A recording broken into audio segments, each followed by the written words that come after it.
Good afternoon সবাইকে। দেখো, গত 29শে মাঘ ছিল আমাদের বাড়িতে ঠাকুরের অনুষ্ঠান। প্রত্যেক বছরই এই দিনে আমাদের বাৎসরিক অনুষ্ঠান হয়। তো ভিডিওটা দিতে আমার একটু দেরি হয়ে গেল, কারণ বাবার এক্সাম চলছে, এডিট করার সময় পাইনি। তো দেখো, প্রথমেই আমরা সকাল সকাল আমি বিছানাপত্র গুছিয়ে স্নান সেরে ঠাকুরের কাছে চলে আসি।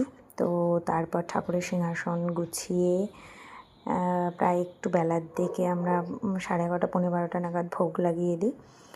ঘরের বাইরে তো বড় করে অনুষ্ঠান হয়, এবার যতই হোক ঘরের ঠাকুরকে তো ভোগ দিতেই হয়। তাই ঘরের ঠাকুরের কাছে ভোগ সাজিয়ে চলে আসি উঠোনে। এখানে তখন ভোগারতি শেষ হয়েছে, কীর্তন চলছিল আমাদের। সকাল 6টা থেকে সন্ধ্যে 6টা অবধি কীর্তন হয়, তারপরে রাতে সিন্নি দিয়ে মানে সত্যনারায়ণ দিয়ে শেষ হয়।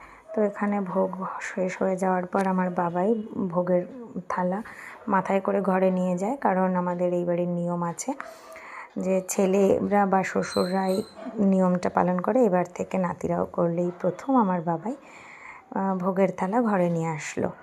তো আমিও একটু হেল্প করছিলাম। তারপরে দেখো, একটু খাওয়ার জায়গাটা দেখাই। এটা দুপুরবেলার প্রায় 1:30টার সময় ব্যাচ বসে। এটা প্রথম ছিল। আমাদের খেতে খেতে প্রায় সন্ধে হয়ে যায়। তো আজকের মতো এটুকুই, টাটা।